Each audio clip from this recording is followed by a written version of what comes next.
네, 월요일 주식 시마론 어떤 주제가 마련되어 있을까요? 보시죠. 갈팡질팡 게임주, 성공의 전제 조건은? 키움증권의 김진구 연구원과 이야기 나눠보겠습니다. 연구원님 어서 오십시오. 네, 안녕하세요. 네, 게임주가 연준의 긴축 이후에 좀 주가가 많이 지지부진해졌습니다. 네네. 그래도 지난해 하반기에 또 게임주가 엄청난 시세를 한 차례 펼쳐줬었는데요. P2E 게임에 대한 이슈로 인해서 그 이후에 또 큰 하락이 있었습니다. 거의 뭐 한 1년 정도 조정을 받고 있는 것 같아요. 갈팡질팡하고 있는 게임주의 투자 기준을 오늘 좀 잡아주시죠, 연구원님. 네. 근데 연구원님 그 리포트를 보니까 제목을 이렇게 잡아주셨더라고요. 게임에 대한 소소한 이야기라고 잡아주셔서 네. 의외의 제목이라는 생각이 들었어요. 왜 소소한 이야기라는 제목을 잡아주셨을까요? 솔직히 요새는 게이머분들의 눈높이도 많이 올라갔고 스스로의 분석 능력 그리고 이제 투자하시는 분들도 솔직히 게임에 대한 부분은 되게 적극적으로 의명 표시를 하시거든요. 그렇기 때문에 저의 주관적인 판단이 그들의 입장에서는 또 다른 방향일 수도 있는 거고 그렇기 때문에 다소 좀 겸손한 어체로 제목을 정했다. 참고를 하셨으면 좋겠다 하는 의미가 좀 담겨 있습니다. 네, 그렇군요. 겸손하게 말씀을 해주셨지만 약 40페이지가량의 이 분석 리포트에 정말 많은 생각을 담아 놓으셨고요. 그 가운데서 또 게임 투자에 있어서 가장 중요하게 보시는 연구원님의 관점이 들어 있습니다. 그 가운데서 가장 첫 번째로 우리가 좀 알아야 될 그 정의가 있을 것 같아요. 리포트 안에 트리플 A급 게임이라는 개념을 심으셨거든요. 네. 연구원님이 이 어떤 정의를 어떤 의미에서 잡아주셨나요? 그 유저 입장에서 트리플 A급 게임은 되게 다양하게 정의가 내려질 수 있습니다. 유저의 성향에 맞는 트리플 A급 게임도 다 나눠지게 돼 있고요. 정답은 없습니다. 근데 이제 제가 제시를 드린 거는 투자자 입장에서의 트리플 A급 게임은 제가 보기엔 명확하고요. 네. 대중적인 유저 기준으로 피드백을 확보를 해야 되고 그 피드백을 중심으로 재무적 성과를 내야 된다. 그래서 현재 기대치보다 높은 실적을 기반으로 결국 기업 가치의 업사이드를 낼 수 있는 게임이 결국 투자자 입장에서는 트리플 A급 게임이다라고 말씀을 드릴 수 있겠고요. 결국은 게임 업종이라는 부분은 제가 이제 리포트의 결론에도 기재를 해드렸지만 솔직히 저는 이거를 확률적인 그 성공 확률에 기반한 베팅이라고 명기를 해드리고 있는데요. 그러니까 소위 우리가 핵심 개발자도 게임에 대한 성공 확률을 확정적으로 논하기는 좀 어렵습니다. 게임은 실제로 출시를 해봐야 하는 거고 그리고 유저 입장에서는 기존에 즐기는 게임들이 있기 때문에 신작의 파고들 여지는 좀 더 제한적이죠.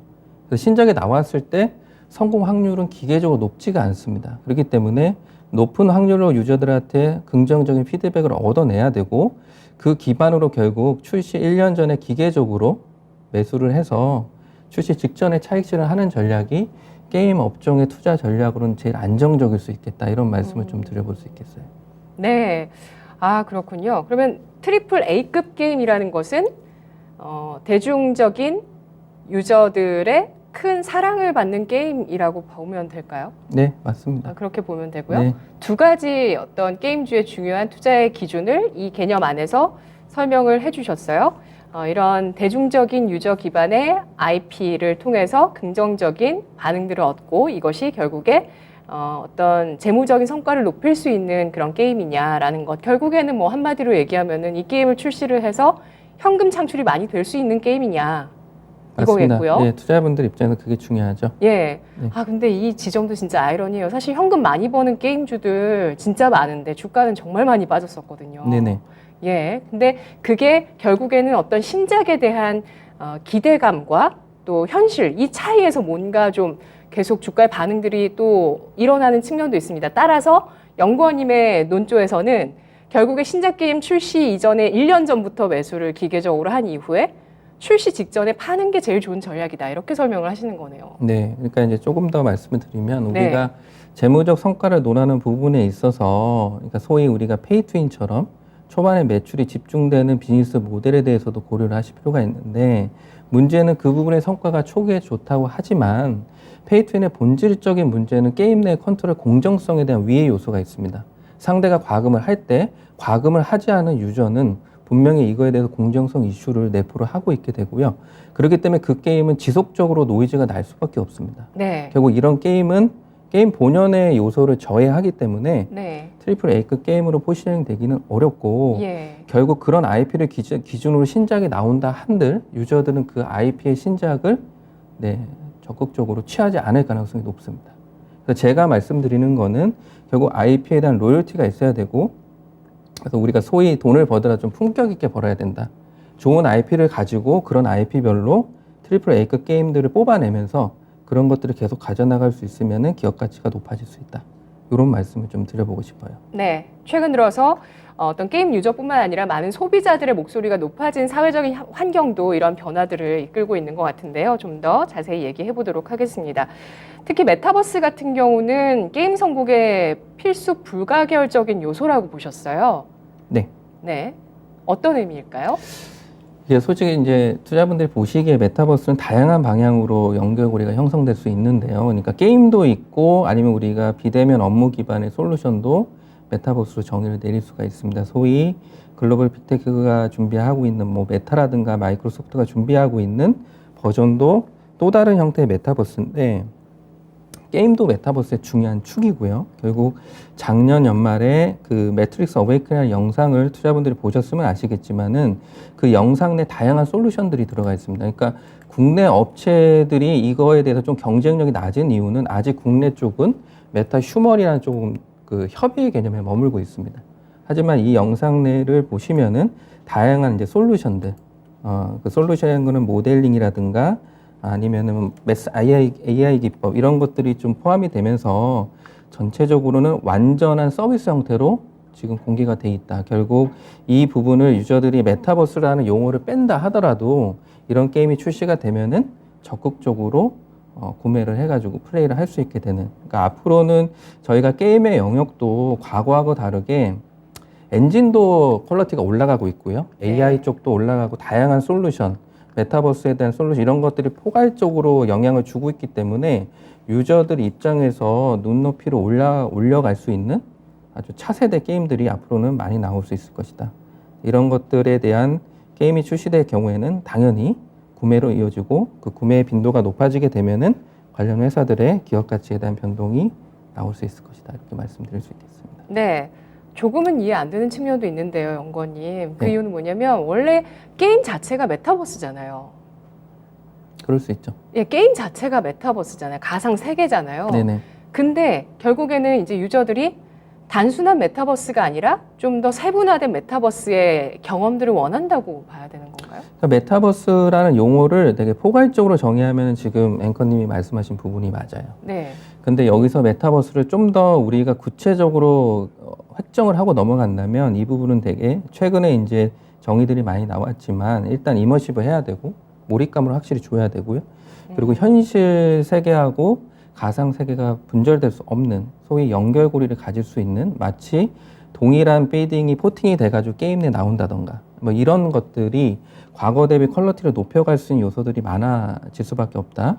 그리고 제가 이제 기재를 해드렸지만은 결국 메타버스 게임 내 사업적 기회가 열리게 되는 거는 우리가 과거 게임사들이 뭐 인게임 스테이지를 통해서 돈을 번다든가 이거 말고 소위 유저들의 트래픽을 활용해서 광고라든가 커머스 같은 좀 복합적인 사업 가치를 영위할 수 있는 저는 그런 여지가 많아질 것이다 보는데 결국 그 부분이 현실 세계하고의 연결고리를 가져가기 때문에 네. 그런 사업적 기회에 대한 가능성이 높아질 수 있을 것이다. 이렇게 좀 보고 있습니다. 예.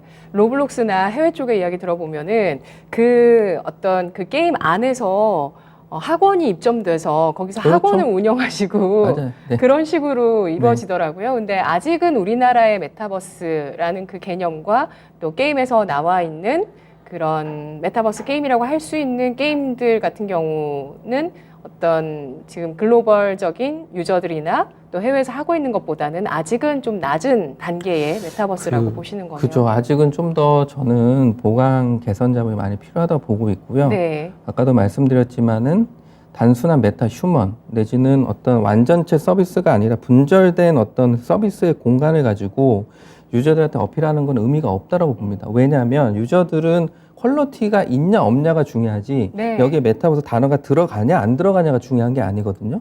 결국에는 그렇기 때문에 저는 좀 이 부분에 있어서 좀 냉정하게 말씀을 드립니다. 우리가 장기적으로, 중장기적으로 메타하고 마이크로소프트의 비대면 업무 서비스가 들어왔을 때 현재 국내에서 그런 서비스를 준비하는 업체하고 당연히 충돌을 할 거고, 그럼 유저들은 과연 무엇을 쓸 것인가 라고 투자분들 스스로 이제 문의를 해보셔도 답은 저는 정해져 있을 거라고 보고요. 그리고 이제 게임 쪽에서는 제가 리포트에 기재를 해놨지만 저는 내후년 출시 예정에 있는 도깨비를 상당히 좀 유망하게 보고 있는데, 이 도깨비라는 게임은 펄어비스에서 현재 개발 중인 게임이고요. 근데 이 게임이 좀 독특한 포인트가 그 민족주의적 성향이 좀 들어가 있어요. 뭐 예를 들면은 이건 약간 좀 결이 다른 얘기인데, 중국이나 일본 쪽에서 게임 개발하는 모습을 보면은 중국은 뭐 서유기 같은 부분, 그다음에 일본은 사무라이, 어떤 이런 자국의 어떤 요소들이 많이 들어가 있고요. 근데 이제 우리나라에서 만드는 게임 중에 그런 요소를 갖고 있는 게임은 많지가 않습니다. 거의 나오지 못했고, 근데 이 게임은 보시면은 부산의 바다를 백그라운드로 가져가고 거기에 한옥이라든가 민족주의적 성향이 많이 들어가 있어요. 그럼 이 게임이 글로벌 유저들한테 만약 소구해서 성공을 한다라고 한다면은 국내에 있는 수많은 브랜드 광고주분들, 그 다음에 아티스트 기반의 뭐 MD 판매, 이런 것들이 상당히 직관적으로 효율적으로 발생할 가능성이 높을 것이다. 예, 그러니까 네. 그런 어떤 사업적 기회하고 연결시켜서 하나의 예시로 좀 설명을 드려봤습니다. 예, 또 전반적으로 상승세를 타고 있는 K컬처 문화, 컬처와 문화군요. K컬처 그쵸? 분위기에 맞춰서 이 또 도깨비가 기회를 얻을 수 있는 측면도 있겠다라고 네. 전망을 해주시는 것 같네요. 네, 플레이 투 어닝이라고 해서 P2E, 그러니까 게임을 하면서 돈을 벌 수 있다라는 거 지난해에 하반기에 크게 시장에 부각이 됐었던 내용이었고요. 또 최근 들어서 조금 발전된 내용이 나온 건 정부에서 P2E 게임 규제를 좀 완화하겠다는 스탠스를 보여줬다는 겁니다. 게임물관리위원회 위원장이 P2E 게임 허용에 대해서 방법을 찾아보겠다. 해외에서 뭐 일본, 싱가포르 이런 쪽은 또 규제를 허용해주고 있는데 우리도 성장의 활로를 터줘야 된다. 네. 이런 필요성에 대해서 얘기를 했거든요. 네. 근데 연구원님은 지금 이 P2E 게임 비즈니스 전략, 국내 게임사들이 한계점이 있다고 지적을 해주셨어요. 어떤 이유에서일까요? 그러니까 이제 P2E 게임에 들어오는 유저의 본질을 좀 이해하셔야 된다고 보고 있고요. 그러면 그들이 과연 게임 유저일까? 아니면 돈을 벌고자 들어오는 유저일까? 그럼 과연 그게 유저일까라는 부분도 스타트 포인트가 달라집니다. 소위 단순한 게임성이 부재한 P2E 게임들은 기본적으로 게임 유저라고 보기가 어려워요. 그러면은 그거를 통해서 아이템을 소위 코인화를 시켜서 현금화를 시키고자 하는 니즈가 강한 거죠. 그래서 이 부분이 본질적으로 아이템과 코인 간의 이 상호 쌍방의 수요 공급이 일어나기가 어렵습니다. 일방적인 수요가 발생하면은 우리가 마치 예로 $1 환율이 수급이 맞춰져야지 이 부분이 안정감을 찾듯이 이 부분이 일방적이면은 당연히 시세는 무너지게 돼 있어요. 그러면은 시세가 무너지게 되면은 초반에 들어온 유저는 돈을 벌고 나가겠지만은 나중에 들어오는 유저들은 돈을 벌 수가 없습니다. 이 구조가 초반에 슈팅을 했다가 낮아지고 이 구간이 계속 반복되는 것밖에 없어요. 소위 우리 국내사가 얘기하는 개수로 드라이브를 거는 P2E 전략이 성공하기 어려운 전략이 바로 이렇습니다. 지속성이 나오기가 어렵고 초반에는 기대감 때문에 온보딩의 개수도 증가할 수 있겠지만은 이거에 대한 성과가 낮아지게 되면은 온보딩의 개수도 옅어지게 되겠죠. 결국 가장 중요한 거는 하나가 출시를 하더라도 게임성에 입각한 트리플 A급 게임이 나와서 여기에 NFT를 붙여가지고 성공하는 플랫폼 전략이 저는 맞겠다. 그게 올바른 전략이다. 이렇게 말씀을 좀 드려볼 수 있겠습니다. 네. 저희가 소화해야 되는 내용들이 정말 많은데 정말 짧게 그러면 P2E 게임 하면은 주식시장에서는 항상 위메이드 그룹주를 가장 먼저 보거든요. 혹시 어떻게 생각하시는지 위메이드? 제 커버 종목이 아니기 때문에 코멘트 드리기가 어려워요. 이 부분은.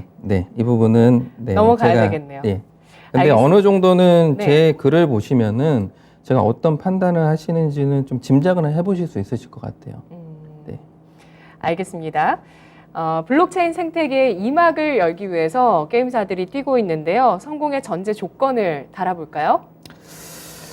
지금 말씀드린 그 내용하고 맥락이 좀 비슷하다라고 이해를 하시면 좋을 것 같아요. 결국에는 트리플 A급 게임이 저는 유망할 걸로 보는데 예를 들면 베이직 프라이스 가격을 받는 거죠. 60불 내지는 70불. 그러면 유저가 가격을 지불하고 그 게임 내에서의 플레이 패턴을 유저들이 직접 시간을 들여가지고 게임 내 재화를 통해가지고 리미티드 아이템도 뽑아내고 그 다음에 캐릭터에 대한 소유권 이전 이런 것들을 통해 가지고 충분히 여기서 NFT를 붙이면 성공할 수 있을 걸로 보고 있습니다. 그러니까 제가 생각하는 모델은 트리플 A급 게임의 경우에는 페이 투 윈 비즈니스가 상당히 낮아요. 거의 그쪽에는 과금을 안 하고 그러면 이제 게임사들이 거기에 페이 투 윈을 빼고 NFT나 이런 요소들을 붙인다면 결국 좋은 게임성의 NFT를 붙여서 NFT의 본질은 투자분들이 이해를 하셔야 되는 게 자산의 소유권을 유저한테 돌려준다는 데 의미가 가장 있습니다. 네. 그러니까 게임 내 자산이 게임사의 소유가 아니라 유저의 소유로 돌려주게 되는 거예요. 그러면 유저들은 지금까지 자기가 예를 들어 구매를 했던 베이직 프라이스에 지불했던 60불, 70불 이런 것들을 게임 내 재화에서 아이템을 뽑아내고 그걸 통해 가지고 매매를 통해 가지고 결국 수익화 작업을 할 수도 있어요. 게임 내 잔존을 하면은 이거를 교환을 통해서 유지를 할 수도 있고 아니면 게임을 하다가 이탈하고 싶으면은 수익화를 시켜서 엑시트도 할 수 있게 되는 거죠.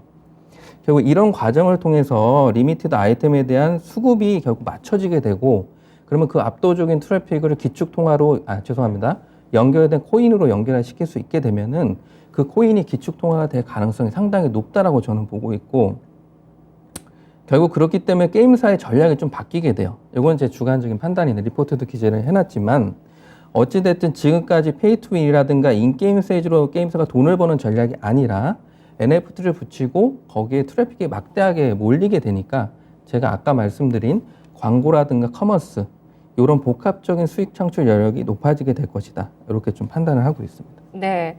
게임사는 기존에 유저들에게 어떤 돈을 뽑아내는 그런 수익 모델에서 탈피를 해야 되는 시기네요. 말씀 들어보니까. 네. 예, 저는 그거에 대한 논쟁은 있을 걸로 보는데 예. 결국 시간이 흐르면 흐를수록 투자분들도 거기에 좀 동의를 해주시지 않을까 이렇게 좀 판단을 하고 있습니다. 네. 그래서 게임 산업의 지금 큰 변화의 시점인 것 같아요. 오히려 게임사들이 어떤 게임에서 이런 이루어지는 경제 활동을 되돌려 주기도 하지만 아예 그 게임사 내에 어떤 자산을 게임 유저에게 줄 수 있는 NFT화 하는 움직임이 앞으로 나와야 될 것이고 이런 모델이 구축이 되어야 아마 유저들의 큰 호응을 받을 수 있을 것이다. 네. 라는 전망을 해주셨습니다. 네.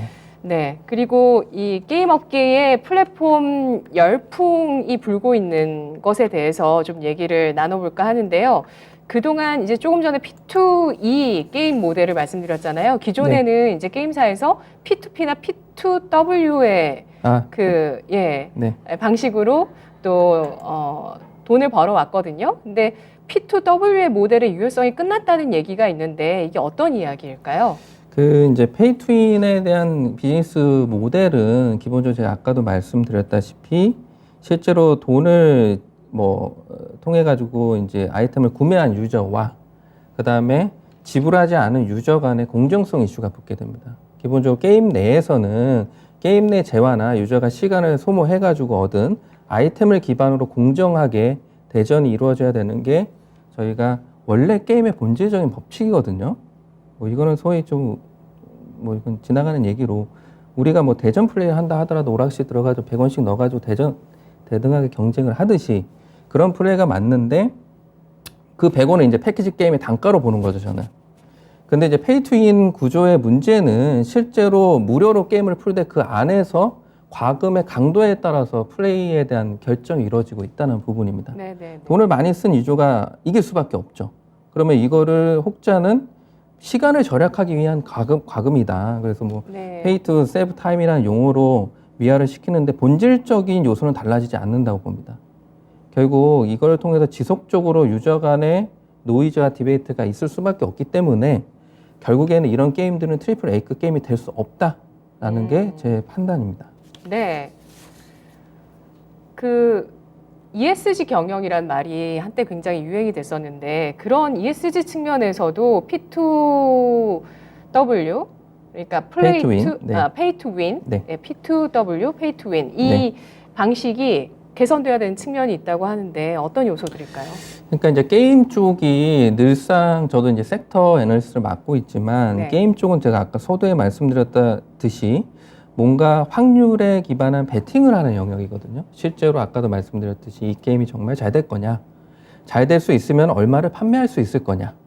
근데 그거에 대한 수치를 말씀드려야 되는데 솔직히 게임은 이 호불호가 특히 존재를 하고 그 다음에 대박, 소위 우리가 얘기하는 대박과 참패라는 두 가지 양날의 검이 있기 때문에 여기서 중도적인 추정치는 크게 의미가 없습니다.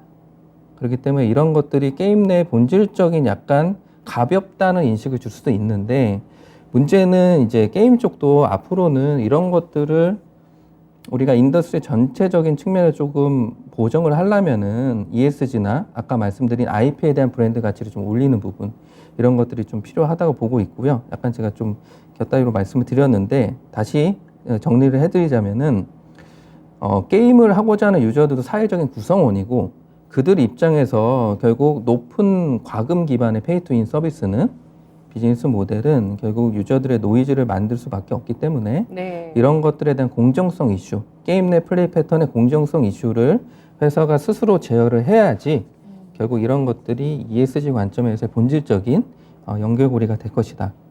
그리고 결국 이런 기반으로 게임 내 공정한 플레이를 기반으로 IP를 뽑아내고, 이 IP가 네. 계속해서 원타임, 투타임으로 시즌 1, 2의 게임들로 나와줘야지 글로벌 게임사 IP처럼 좀 호응을 받는, 그러니까 우리가 보통 생각하시면은 그래도 마켓캡 기준으로, 그리고 유저의 브랜드 가치 기준으로 탑 게임을 보시면 뭐 액티비전 블리자드, 닌텐도, 근데 이런 회사들을 보면은 글로벌 메이저 IP들이 막 이렇게 깔려 있거든요. 근데 그런 IP들이 유저들이 되게 호응도가 높습니다. 인정을 한다는 거죠. 티저 영상 하나만 나와도 상당히 기대를 하고. 근데 우리나라 게임사들은 그렇지 못한 케이스들이 꽤 있습니다. 결국 신뢰를 하지 못한다는 부분이거든요. 이 부분을 바로잡는 부분이 저는 상당히 중요한 과정이다라고 보고 있습니다. 네. 그 플레이 투 윈 게임 가운데서 가장 대표적인 게 그 린저 씨의 리니지가 아니었을까 싶은데, 영건님 말씀대로라면 리니지 같은 경우는 현재는 트리플 A급 게임은 아니라고 보시는 것 같아요. 그것도 제가 말씀드리긴 조금 어려워요. 아, 근데 예, 그렇군요. 죄송한데 네. 정말 죄송하지만은, 근데 이제 제가 오늘 말씀드리고자 하는 포인트는 솔직히 앞으로 나아가야 될 방향을 거의 좀 일반적인 관점으로 말씀을 드리고 싶었던 거였어요. 네, 그러니까 네, 뭐 네, 특정 회사의 특정 게임보다도 그 인더스트리 전체 글로벌 트렌드가 바뀌고 있는데, 맞아요. 서구권이나 일본은 늘상 트리플 A 콘솔 쪽에 포커스가 맞춰져 있었고, 예. 최근에 특히 중국의 경우에도 예전에 모바일에 포커스를 맞췄다면은 이제는 검은 신화 50 같은 트리플 A급 게임이 막 만들어지고 있어요. 그리고 제가 리포트에도 기재를 해놨지만은 프롬 소프트웨어에 대한 투자를 텐센트가 진행하기도 했고, 이제는 콘솔에 대한 중국의 관심도 상당히 높아졌습니다. 근데 국내는 여전히 모바일에 포커스가 돼 있고, 특정 회사 정도만 트리플 A급 게임으로 시도를 하고 있는데, 그 방향성이 다소 결이 얕은 건 사실이에요. 해외 게임사보다.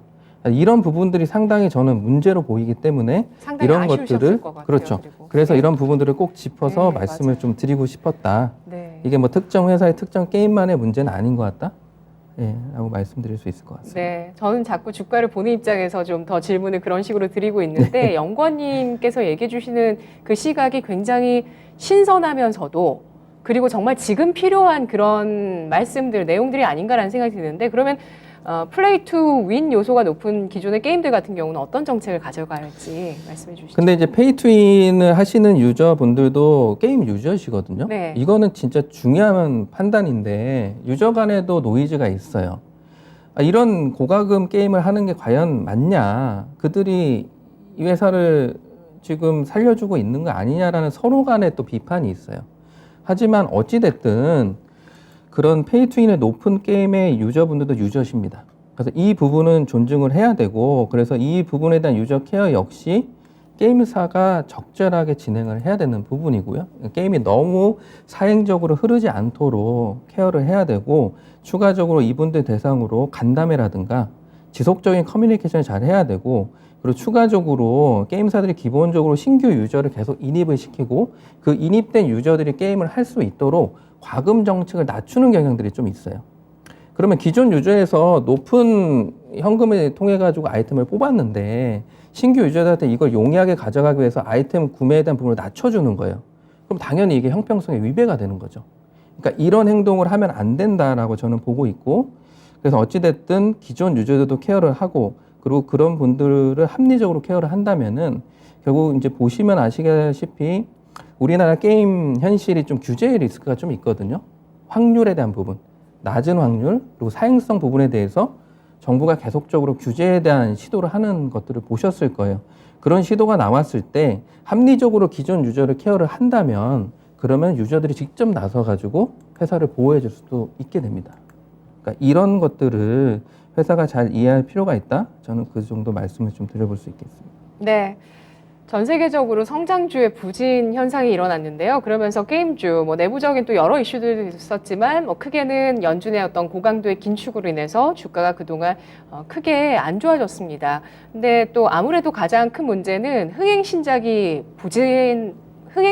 부재하다는 건 네. 아닐까 싶은데요. 어떻게 보시나요? 솔직히 기본적으로 게임사가 성공하기 위해서는 신작이 필요하고요. 네. 기존 라인업들은 자연 감소라는 부분이 존재를 합니다. 어쩔 수가 없는 부분이고요. 그래서 기업 밸류를 유지를 시키고 안정적인 우상을 가져가기 위해서는 신작은 필수 불가능한 요소인 거죠. 그리고 그 방향성은 제가 리포트에서도 말씀을 드렸듯이 트리플 A급 게임, 그리고 네. 페이 투윈보다는 베이직 프라이스 기준으로 그 안에서의 유저 트래픽을 확보할 수 있는 그런 관점, 이런 것들이 앞으로 중요한 포인트들이 되지 않을까 이렇게 말씀드릴 수 있겠습니다. 네. 아직은 우리나라에 이런 트리플 A급 게임이라고 볼 수 있는 게임은 손에 꼽는 것 같고요. 앞으로 신작을 통해서 이런 트리플 A급 게임들이 많이 탄생해야 될 것 같습니다. G스타 2022가 또 이번에 오프라인으로 행사가 진행돼서 지금 볼거리, 즐길거리가 풍성할 거라고 하고 기대가 굉장히 많은데요. 17일부터 다음 달에 열리게 돼서 이제 한 달도 채 남지 않았습니다. 네. 관전 포인트 뭘로 보실까요? 일단 다양한 신작들이 공개가 될 것 같아요. 그리고 이제 말씀을 주셨다시피 이번에는 상당히 많은 분들이 찾아오실 것 같아요. 그래서 어떤 회사의 어떤 게임이 유저들한테 좋은 피드백을 받을지, 그리고 그 피드백을 받는 긍정적인 유저의 포션이 어디가 많이 형성이 될지, 이런 것들에 따라서 기업 가치에 대한 플러스 마이너스 요인이 결정될 수 있지 않을까, 그 관전 포인트로 말씀드릴 수가 있겠습니다. 네, 지스타에서 공개될 신작 그리고 대중들의 피드백 중요하다고 보셨네요. 게임주 최근에 반등이 좀 제한적이고 주가가 하락했던 이유 가운데 공매도 이야기가 굉장히 많은데요. 연구원님, 이 현상에 대해서도 분석해 보셨나요? 솔직히 공매도를 하시는 분들도 투자자라고 할 수 있거든요. 물론 그게 합리적인 공매도냐 아니면 불법적인 요소가 있냐에 따라 또 결정이 다르겠지만, 어찌됐든 공매도가 들어오는 부분에 있어서는 그 개별 종목의 이슈에 좌우되기 때문에 네. 이게 어느적인 시기와 어느적인 강도로, 그리고 이거에 따른 주가의 업다운에 대한 어떤 여지는 일괄적으로 설명해 드릴 수는 좀 없는 부분이 있습니다. 다만 이거를 게임 업종으로 좀 특정해서 제가 말씀을 드린다면은 결국 중장기적으로 밸류를 끌어올릴 수 있는, 제가 아까 말씀드린 트리플 A급 게임을 보유하고 있는 신작 라인업을 갖고 있는 회사라면은 단기적인 공매도 이슈에 대응할 수 있는 중장기 업사이드 포텐셜을 가져갈 수 있을 거고, 그러면 그런 부분들이 결국 공매도 입장에서도 부담 요인으로 작용할 것이다. 이렇게 좀 말씀드려 볼 수 있겠습니다. 네. 게임주 실적 체크 포인트도 알아보겠습니다. 3분기 실적 시즌에 게임주의 체크 포인트 어떤 걸 봐야 될까요?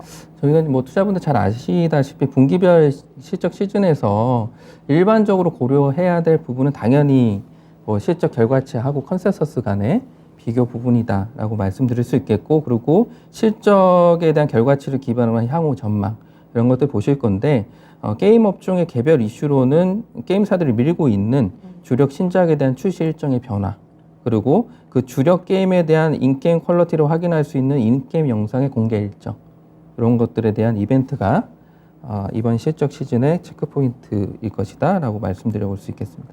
네. 알겠습니다. 전체적으로는 컨센서스와 실제 실적 발표를 비교해 본다는 이 어떤 정석적인 그런 체크 포인트가 있겠고요. 그리고 신작이 지연되지 않고 잘 출시되는지 여부가 중요한 모멘텀이라고 보셨는데요. 기대할 만한 모멘텀, 신작 일정 갖고 있는 게임주 있는지 좀 알아보고요. 또 게임주 하면은 그동안 또 주가가 1년 동안 정말 많이 빠졌거든요. 그래서 안전한 투자 전략을 세우고 싶다 생각하시는 분들도 많으실 것 같고, 주가가 언제쯤 회복될까 많이들 궁금하실 것 같은데, 종합적인 게임주의 투자 전략 세워보겠습니다. 뭐 제가 이제 결론적으로 말씀드리는 포인트인데 네. 결국은 지금까지 누적적으로 말씀을 드렸지만 결국은 개별 종목에 대한 추천주에 대한 부분도 저는 동일하게 트리플 A급 게임 제작을 통해서 대중적 유저 기반으로 긍정적 피드백을 형성을 하고 네. 이에 따른 출시 기대감을 높여갈 수 있는 게임을 갖고 있는 회사. 그래서 저는 결론적으로는 펄어비스의 붉은 사막, 도깨비, 그리고 네오이즈의 피해 거짓으로 말씀을 드릴 수 있겠고요. 그래서 이런 라인업을 갖고 있는 이 두 개의 회사를 게임 업종의 추천주로 말씀을 드립니다. 그리고 특히 펄어비스 경우는 도깨비를 메타버스 게임으로 현재 개발을 하고 있고 자체 엔진 기반의 다양한 솔루션과 그리고 높은 퀄리티를 확보를 하고 있기 때문에 중장기 관점에서 메타버스 플랫폼 구축이 가능할 것이다. 이렇게 현재 전망을 하고 있습니다. 네, 알겠습니다. 결론으로 트리플 A급 게임이 국내에서 어떤 게임인가에 대해서 결론 맺어주셨는데요. 펄어비스는 아직 나오지 않은 게임이고요. 그렇죠. 네오이즈는 나온 게임이고요. 아직 출시는 안 됐지만 아직 안 됐어요? 최근에 디렉터스 영상 공개를 통해서 예. 최소 1시간 이상의 영상이 공개가 됐고 물론 네. 게임스컴에서도 수상을 했고요. 어. 그러다 보니 유저들로부터 일단은 안정적인 긍정적인 피드백을 확보한 게임이다. 이렇게 말씀드릴 수 있겠습니다. 네, 알겠습니다. 자, 오늘 키움증권의 김진구 연구원의 내용 잘 이제 흡수되셨는지 모르겠어요. 트리플 A급 게임. 결론적으로는 이 게임이라는 게 많은 유저들의 긍정적인 피드백을 쌓아나갈 수 있는 그런 공간이 돼야 된다는 점에 대해서 강조를 해주셨고요. 그래서 우리나라에서 드디어 트리플 A급 게임이 출시될 것 같다라는 의견입니다. 펄어비스의 붉은 사막, 도깨비, 네오이즈의 피해 거짓 이 세 가지 IP를 주목해 주셨는데요. 이 가운데서도 펄어비스에 대해서 주목하자는 의견 주셨는데 아까 잠깐 펄어비스는 짚어주셨거든요. 네. 예. 지금 사진이랑 조금 보면서 조금만 더 설명을 덧붙이면서 마무리를 해볼까요? 예, 그러시죠. 네. 네. 알겠습니다. 네. 아까 못 들으신 분도 계실 것 같아서 예, 펄어비스의 이 트리플 A급 게임의 투자 포인트 도깨비 아까 잠깐 설명해 주셨잖아요. 도깨비를 좀 더 설명을 원하시는 거죠? 예. 정리를 해볼게요. 사진을 말씀하신 게 어떤 지금 사진? 저희가 띄워드릴 거예요. 예. 네. 감사합니다.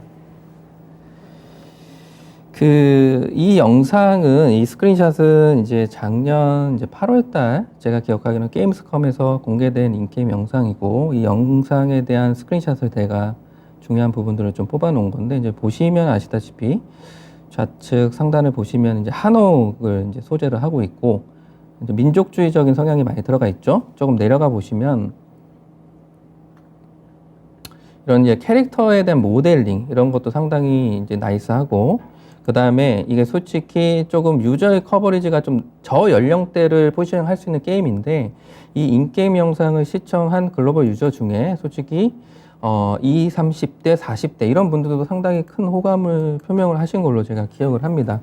그래서 제가 아까 말씀드린 트리플 A급 게임의 기준, 결국 높은 퀄리티와 대중적 유저라는 결국 네. 높은 연령대의, 그러니까 높은 연령대가 아니라 다양한 연령대 유저 커버리지를 높여갈 수 있는 네. 그런 여지들, 결국 그리고 게임 내 어떤 패턴이 여기서 뭐 도깨비를 수집을 하고 그 도깨비를 수집할 때 다양한 유저 기준으로 멀티플레이도 할 수 있는 여지들, 이런 것들을 감안할 때 메타버스 게임으로 잘 포지셔닝 할 수 있는 기대감이 형성돼 있다. 저는 그렇게 좀 말씀을 드려볼 수 있겠습니다. NFT적인 요소도 들어가 있나요?